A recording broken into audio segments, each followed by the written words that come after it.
नमस्कार, कैसे हैं आप सब। मैं हूं आपकी दोस्त आचार्य पूनम चौधरी।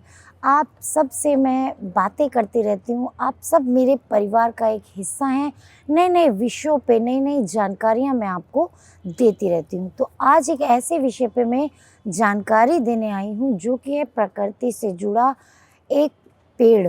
क्या आप जानते हैं कि बरगद का पेड़ किसे कहते हैं? बरगद के पेड़ की पूजा क्यों होती है और पूजा करने से क्या होता है? तो आज हम बात करेंगे इसी पेड़ की। हमारा जो हिंदू धर्म है, इस धर्म में बरगद के पेड़ की पूजा की जाती है। वैसे तो हिंदू धर्म में ही पेड़ पौधों की पूजा की जाती है, कोई और धर्म इसको नहीं मानता, लेकिन हम तो ये मानते हैं और ऐसा होता भी है, क्योंकि हम मानते हैं कि बरगद के पेड़ में देवी देवताओं का वास होता है। तो बरगद की जो पत्तियां होती हैं उनसे जुड़े हुए कुछ ज्योतिष के ऐसे उपाय होते हैं जिनको करने से इंसान की तरक्की होती है, जिससे उसको नौकरी या बिजनेस में उसकी उन्नति होती है, यानी कि उनका बिजनेस ग्रो करता है और उसको दिन ब दिन तरक्की मिलती जाती है अगर वो उनसे जुड़े बरगद की पत्तियों के कुछ उपाय अगर वो कर लेते हैं। तो अब बात करते हैं कि बरगद के पेड़ की अगर आप पूजा करते हैं, पत्तों की पूजा करते हैं, तो आपको कैसे वो जॉब मिलेगी, कैसे आपको तरक्की मिलेगी, कैसे जॉब मिलेगी। अगर आपको जॉब नहीं मिल पा रही है और आप पैसों से भी परेशान हो रहे हैं, तो ऐसे में आपको क्या करना है? आपको मंगलवार और शनिवार इन 2 दिन आपको बरगद के पेड़ पर हल्दी और केसर चढ़ाना चाहिए। इन दोनों दिन आपको बरगद के पेड़ पर हल्दी और केसर चढ़ाना चाहिए, जिससे कि आपको जॉब मिले, आपकी जॉब में तरक्की हो और आपके पास पैसे की स्थिति भी खराब ना हो। हम सभी मंगलवार के दिन हनुमान जी की पूजा करते हैं, हनुमान जी की अर्चना करते हैं। तो मंगल से जुड़े जो हमारा मंगल ग्रह है उससे जुड़े हुए कुछ उपाय आज मैं आपको बताने जा रही हूँ।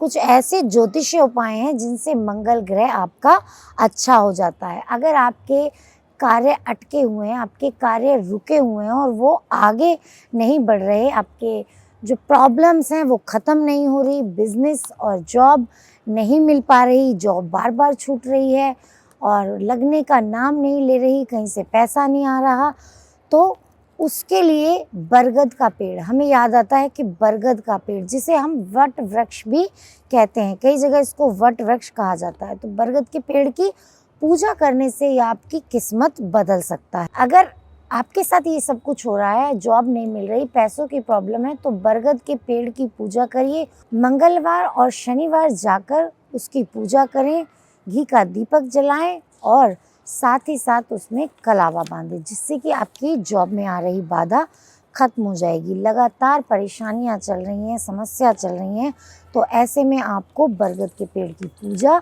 जरूर करनी चाहिए। जीवन में जब भी आपको समस्या आए, भगवान विष्णु का ध्यान करिए, बरगद के पेड़ के नीचे बैठ जाइए, वहाँ पे जल चढ़ाइए और गीली मिट्टी से तिलक करिए और शुद्ध घी का दीपक जरूर जलाइए।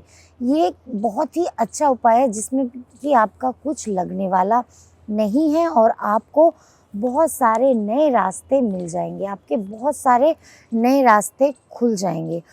अब बात करते हैं कि किसी के घर परिवार में कोई हवा आ जाती है। हवा मीन्स कोई भूत प्रेत का साया, जैसे कहा जाता है ना कि व्यक्ति के ऊपर ये सब कुछ हो गया है, तो उसके लिए आपको क्या करना चाहिए? उसके लिए आपको उस व्यक्ति को अमावस्या के दिन एक नारियल लाल कपड़े में लपेटकर पूरे घर में घुमाते हुए बरगद के पेड़ पर जाकर आप टांग दे आए। इससे आपका नज़र दोष, आपके ऊपर जो हवा है, जो कोई बाधा है भूत प्रेत की, वो समाप्त हो जाएगी। ये आपको अगर कुछ ऐसा है तो आप ये ज़रूर कर सकते हैं, ये आपके लिए बहुत ही अच्छा रहेगा, लेकिन दिन अमावस्या का होना चाहिए। बनते हुए काम बिगड़ रहे हैं, बनने का नाम नहीं ले रहे हैं, तो उसके लिए एक उपाय, बरगद के पत्ते लीजिए और उन पर अपनी इच्छा लिखिए। इच्छा लिखते हुए, मनोकामना मन में रखते हुए, पत्तों पर लिखकर ब्लू इंक से आप बहते हुए पानी में शाम के टाइम बुधवार को डालाइए। इससे आपके जो काम बिगड़ रहे होंगे वो बनने लगेंगे। क्योंकि हमारे हिंदू धर्म में ऐसी मान्यता है कि पेड़ पौधों की पूजा की जाती है और जिस चीज़ को हम मानते हैं वो हमें फल ज़रूर देता है। और बरगद के पेड़ की तो सावित्री माँ ने भी पूजा की थी, सावित्री ने व्रत रखा था। तो ये आपको ज़रूर करना चाहिए। जो भी ये सारी चीज़ें हैं, जो प्रॉब्लम्स हैं आपके साथ आ रही हैं, वो नहीं आएंगी और आपके काम बनने लगेंगे। तो ये थी बरगद से जुड़ी कुछ जानकारियाँ। अगर आप और भी जानकारी लेना चाहते हैं तो प्लीज़ मेरे चैनल को सब्सक्राइब ज़रूर करिए। मिलती हूँ आपसे अगली वीडियो में, तब तक के लिए नमस्कार।